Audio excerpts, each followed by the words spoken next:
I stared at my reflection in the mirrored elevator walls, adjusting the $80.00 blazer I'd grabbed from a clearance rack at Macy's. In just a few minutes, I'd be sitting through another unbearable family dinner, nodding politely while my siblings flaunted their latest accomplishments, oblivious to everything they didn't know. The elevator chimed, opening to the rooftop lounge of the Chesapeake Club, Baltimore's elite members-only restaurant. There they were, the Langstons, my family, known for their real estate dynasty and their habit of confusing wealth with worth. "Well, look who finally showed," my older sister Rachel called out, her manicured fingers brushing imaginary lint from her Hermès blazer. "Had to squeeze us in between shifts at that little office of yours?" I slid into the empty seat beside my father, ignoring his disapproving glance at my worn shoes. "Sorry, late day," I murmured. "Had to wrap a few things at work." "You're still at that admin job, right?" My younger brother Connor chimed in with a smirk, flipping his Rolex. "Invoices, filing, whatever it is you do." "Something like that," I said flatly. "My real job? CEO of Halcyon Ventures, but they didn't need to know that. Not yet." My father let out a sigh that seemed rehearsed. "Elena, you're 34. When will you stop wasting your potential?" Rachel's overseeing our Florida expansion. Connor just locked in a $10 million 0 cents listing. "And I'm keeping the lights on," I said with a polite smile. Rachel beamed. "You'll love tomorrow's news. Langston Properties is partnering with Bellcrest Capital. Their CEO is flying in to sign the deal, $40 million. Can you believe it?" I sipped my sparkling water slowly, hiding the twitch in my smile. "Bellcrest Capital, my company. We've worked for months on this," Connor added proudly. "They're sending someone named, what was it? Elena Blackwood?" "Never heard of her. Probably someone riding on connections," Rachel added with a smirk. I held their gaze evenly. "You'll get to meet her tomorrow." They laughed, clinked glasses, and talked about legacy. Meanwhile, I mentally reviewed the agenda for tomorrow's meeting, the one where they'd be begging for my signature. They called me the family's black sheep. They still do. But after tomorrow, they'll call me boss. I saw opportunities they were too entitled to notice. The startup I worked for back then, Orion Data Systems, had game-changing AI algorithms, but their finances were a train wreck. When they teetered on the edge of bankruptcy, I quietly used my modest savings and insider knowledge of their cash flow to acquire a controlling stake for pennies on the dollar. The founders were brilliant engineers, relieved to hand off the business side. They just wanted to code and create, and I let them. Within 2 years, Orion had evolved into Bellcrest Capital, a powerhouse tech investment hybrid that now ranks among the top private equity firms in North America. No one ever knew I was behind it. I kept everything shielded behind holding companies and anonymous trusts, attended board meetings via secure video feeds, masking my voice through software. While Rachel and Connor flashed their wealth on social media, I quietly built an empire. Bellcrest now holds equity in over 60 companies, including several that have outbid my family's firm on major real estate developments. I never upgraded my life, still lived in my modest 2-bedroom walk-up in Mount Vernon, still drove the same Honda Civic from college. Success didn't need to be loud. The waiter interrupted my thoughts with another round of cocktails. My mother jumped into her favorite critique, my single status. "You know, Elena, if you just tried a little, maybe got your hair done, dressed in something that didn't look like it came off a clearance rack, you might attract someone worthwhile. Rachel's husband is a partner at Goldman Sachs." Rachel smirked. "James and I are hosting a gala for the Children's Trust next month, $3,000, 0 cents a plate, but don't worry, Elena, we won't make you feel out of place." Connor chuckled. I thought about the invitations sitting on my desk at home. Addressed to Bellcrest CEO. They were practically begging me to attend. "I'm not unhappy," I said, calmly cutting into my steak. "Success doesn't look the same for everyone." My father scoffed. "That's what failures say to feel better." Then Rachel suddenly lit up. "Oh, remember that tiny tech firm you worked for? Guess who bought them? Bellcrest Capital." Connor laughed. "If only you'd stayed, Elena, you could have actually been part of something big for once." I dabbed my lips with my napkin, suppressing a grin. Yes, imagine that. Elena, my mother said, their CEO is brilliant, ruthless, private, the kind of success you'll never be. I raised my glass. Here's to surprises. The CEO of Bellcrest is coming to the contract signing tomorrow, Rachel said, chin lifted like she was announcing a royal visit. They're extremely selective about their partnerships. Clearly, they know the Langston name carries weight. Clearly, I murmured, glancing at my phone beneath the table. An urgent email from my CFO had just come in. Another tech acquisition in San Diego, one that would shake up the entire industry, the kind of deal Rachel couldn't even dream of. Put that away, my mother snapped. It's not like anything important is coming through. Show some manners, Alina. If she knew I was in the middle of negotiating a 9-figure merger, she might think twice, but I just nodded, slipping my phone into my purse. Let them believe what they want, for now. Dinner played out like it always did. Connor bragging about his growing real estate empire, Rachel gushing about her gala guest list, my parents practically glowing with pride at their overachievers, and me? I was the easy target. The quiet disappointment. I let it all roll off me. Tomorrow would speak for itself. The signing was scheduled for 10 a.m. sharp at Langston Properties' main office downtown. Rachel had chased this partnership with Bellcrest for nearly a year, clueless that she'd been negotiating with the sister she dismissed at every opportunity. As we wrapped up, Rachel leaned in with one final jab. Don't worry, Elena. Maybe one day you'll get to vacation at one of my resorts. I'll even let you use the family discount. I smiled, thinking of my cliffside mansion in Big Sur, bought in cash, never rented. That's generous of you, Rachel. Connor tossed down his black Amex to cover dinner. Next round's at my new penthouse, he said with a smirk. Though fair warning, it might make some of us feel a little underdressed. I grabbed my well-worn tote bag and stood. Good luck tomorrow, I said smoothly. I hope everything goes just as planned. Rachel smirked. Some of us can handle real business. Just make sure your little office gig doesn't make you late. I walked past their cars, Rachel's sleek Mercedes, Connor's custom BMW, toward my parked Civic. Tomorrow, I'd pull up in my Rolls-Royce Phantom. Tomorrow, they'd learn the truth. But tonight, I returned to my unassuming apartment, powered up my secure workstation, and closed another deal. Because real power doesn't announce itself, it builds, quietly, relentlessly, until no one can ignore it. What happens when the so-called black sheep walks into the boardroom as the boss? Don't miss the moment, everything changes. Subscribe and stay tuned for the next chapter in the story. You have to know exactly when to reveal your cards. That morning, I didn't reach for clearance rack slacks. I stepped into my real wardrobe. A navy cashmere chow tai fook suit tailored in Hong Kong, worth more than Rachel's car. My assistant Jordan had already confirmed every detail. Today wouldn't just be a business move. It would be history. The lobby of Langston Properties' downtown headquarters buzzed with its usual entitled energy. Until I stepped through the revolving doors at 9:55 a.m., silence followed. Gone was the woman in bargain heels and a worn tote bag. In her place walked a woman in 6-inch Louboutins, a soft silk blouse, and a presence no one could ignore. Jordan walked a respectful distance behind me, carrying a Montegrappa briefcase worth more than Connor's mortgage. The front desk security guard blinked, twice. He recognized me, but not like this. Miss Blackwood, he stammered. I don't see you on the visitor list today. Check again, I said, calm and unbothered. Under Bellcrest Capital. His brow furrowed, then snapped upward as my name appeared under VIP clearance. Of course, Miss Blackwood, the executive elevator is this way. Every head in the lobby followed my steps. Each click of my heels echoed across the marble floor like a countdown. The elevator ride to the top was silent. Just me, Jordan, and the weight of 7 years of work. Through the glass walls of the boardroom, I spotted them.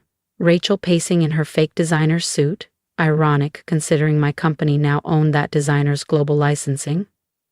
Connor fiddled with his tie, the way he always did when he was nervous. My parents at the head of the table, faces glowing with anticipation. They're expecting Bellcrest's CEO at 10 a.m. sharp, Jordan said, glancing at his watch. Are you ready? I smiled. I've been ready for 7 years. At 10 o'clock on the dot, Jordan opened the door. Conversation halted. 4 pairs of eyes locked on me, their expressions twisted from mild curiosity to utter disbelief. Elena, Rachel choked out. What are you doing here? We're about to have a very important meeting, my father added, tone clipped. I know, I said, placing my briefcase on the glass table and clicking it open. That's why I'm here. My mother narrowed her eyes. This isn't the time for stunts. I pulled out the contract and slid it across the table. It's not a stunt, I replied. Bellcrest's CEO is already here. The silence was absolute. My mother's hand flew to her throat, fingers tightening around her pearls like they might anchor her to reality. Connor looked like a fish gasping for air, his mouth opening and closing with no sound. What kind of joke is this? Rachel snapped, her voice cracking under pressure. Where's the actual CEO? I smiled and calmly slid my business card across the glass table. Thick ivory cardstock, matte finish, understated elegance. Just black text and nothing else. Elena Blackwood, founder and CEO, Bellcrest Capital. My father snatched it up, his face turning a shade of plum that clashed violently with his tailored blazer. This is impossible. Bellcrest is worth billions. You're just a what? I asked, voice level. An underachiever? A disappointment? The black sheep? Jordan stepped forward and began distributing crisp packets of documents, copies of the finalized investment agreement. You'll want your legal team to review Section 8.4 closely, I added. It outlines management compliance conditions, very specific about maintaining operational integrity. Rachel snatched her copy, flipping through the pages with trembling fingers. This can't be real, she stammered. You work in admin, you process invoices. Actually, I said, folding my hands on the table, I haven't processed an invoice in over 7 years. I've been running Bellcrest, that small AI firm I used to work for. I acquired it when it was floundering, just like I've acquired dozens of companies since, including, as of last week, the entire East Coast division of Crestmark Financial. Connor dropped into his seat, pale and wide-eyed. That penthouse you bragged about? I continued. The development deal, funded through one of my subsidiaries. My mother finally spoke. But your apartment, your clothes, that old car. All part of the plan, I said. Not everyone needs a spotlight. Some of us build in silence and let the results speak. My father's voice was low and bitter. Why the secrecy? Why not tell us? Because you never respected what you couldn't control, I replied. You would have meddled, minimized, tried to take the credit. I rose to my feet, smoothing my designer skirt. Calm. In command. Now then, I said, placing a pen beside the contract. Shall we discuss the terms of Bellcrest's $60 million, 0 cents investment into Langston Properties? It's a lot of money. I suggest we go over exactly what you're agreeing to. Rachel's face had gone pale, almost green. The negotiations? I've been negotiating with you this whole time? Through intermediaries, I nodded, though, I have to admit, your original proposal was wildly inflated. Luckily, I already had access to the real numbers. The next hour was excruciating for them and incredibly satisfying for me. I walked them line by line through the Bellcrest Capital contract, pausing just long enough at key clauses to watch their reactions shift from disbelief to dread. The $60 million 0 cents investment would save Langston Properties from the brink. Debt was piling up faster than they could disguise it, even from one another. Their so-called empire was crumbling behind the glossy PR campaigns, and I knew it. Of course, I said, flipping to the last section. This agreement comes with conditions, specifically management restructuring. I looked directly at Rachel. You'll be stepping down as project lead. Her lips parted, stunned. You can't. This is my deal, my project. Actually, I can, and it's my deal, I replied coolly, just like the last 3 you took credit for, every one of them funded by Bellcrest's subsidiaries. I turned to Connor, whose fake composure was cracking. As for your real estate empire, we need to discuss those leveraged loans you've been hiding from the family. Belcrest now owns the majority of that debt, which means you work for me. My father surged to his feet, his chair scraping loudly. Now listen here, Elena, this is outrageous. You can't just come in and— I can, I cut in, voice calm but razor sharp, and I have. Belcrest isn't just some holding firm, we have interests in over 60 major corporations. Your company? It's a footnote in our portfolio. I let that sink in before finishing. But because you're family, I'm giving you a choice. Sign the agreement, accept the changes, or don't, and watch everything collapse when we call in our debts. Silence blanketed the room. Rachel's shoulders shook with silent tears. My mother, so perfectly poised all her life, sat slumped in defeat. Connor stared at the papers like they were written in fire. My father finally picked up the pen. His hand trembled as decades of ego shattered. One by one, they all signed. Jordan collected the contracts as I rose to my feet. I have another meeting across town, I said, slipping on my coat. Let yourselves out. My actual office makes this place look like a glorified storage unit, I said, turning toward the door.